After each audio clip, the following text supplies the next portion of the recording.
Picture this, you're firing up the barbie, throwing on some steaks, snags, maybe even lamb skewers. But what if on the grill next to that wasn't your classic cut of meat?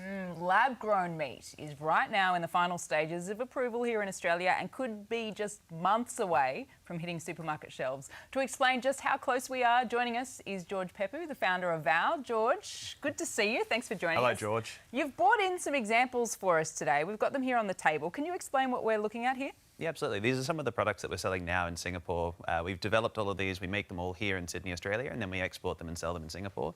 So Right at the front, we have a slice of our quail foie gras, and we've got the parfait, which is also using the quail cells. And then on the right, that candle you can see is actually the fat that comes from the foie gras. So we turn it into candles and we give it to chefs. They light it, put it in front of customers, and you dip bread in it as it melts. And it's been a lovely little treat for some of the best restaurants in Singapore. Oh, that's fancy. How is it all made?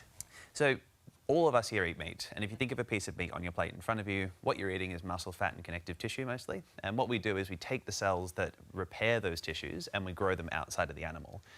And so what you're seeing in front of you is exactly that process which we've done with quail cells, and then we've turned into these wonderful products that you can taste and enjoy. So you eat this, right, George? Absolutely.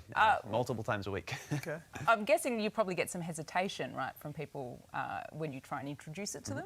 I guess, why should we be choosing this kind of meat over the meat that we get at the butcher? So I eat meat. I love the meat that we produce, especially here in Australia. We have some of the best meat in the world.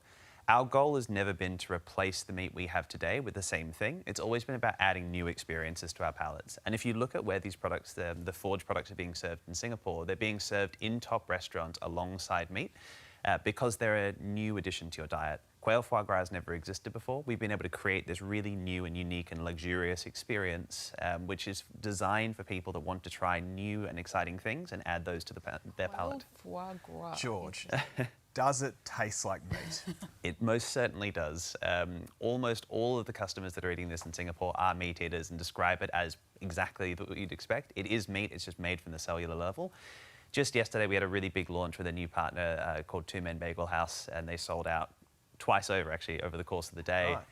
And what we were hearing from meat eaters and vegetarians is it's exactly what they expected. It is meat. And it's safe. Absolutely safe. We've been through multiple independent approval processes, multi-year intensive scientific interrogation by multiple regulators in Singapore, Australia and around the world, and they all come to the same conclusion of safety. You've got a Greek background, right? I do, yes. One of my best friends is Greek. I know that the Greek Australians love meat, souvlaki, that kind of thing. Absolutely. Are you getting pushback from your family about this career path you're going down? No, not at all. They're very supportive of it. And that's because we've never set out to replace souvlaki. I think, you know, the meats that we enjoy and we built our culture around absolutely should still exist and should be on our plate. It's all about adding new options for people that want to try new things and add them to their diets. And how soon will we be seeing this stuff on our shelves, do you think? If all goes well, we'll be able to launch in Australia around middle of the year. We're working through the final stages of approval with Food Standards Australia and New Zealand, and we're aiming to hopefully be on supermarket shelves by Christmas. Well, what do you say, George, to the skeptics? And, like, truth be known, I'm one of them. Yeah.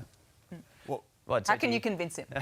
I don't really feel the need to convince you. If you want to try it, what we find is generally people have these reservations. They have the skepticism, and they sit in a restaurant, they have a bite, and they're like, oh, that was just really delicious. I just really enjoyed that. And so what I'd say is, if you're skeptical, when it pops up on menus, when it pops up in the supermarket, just have a taste with an open mind, and I suspect you'll be a convert. Love it. Good work. Thank you so much. Congratulations as well. Thank you for having me. Yeah, so interesting, George. Thank you.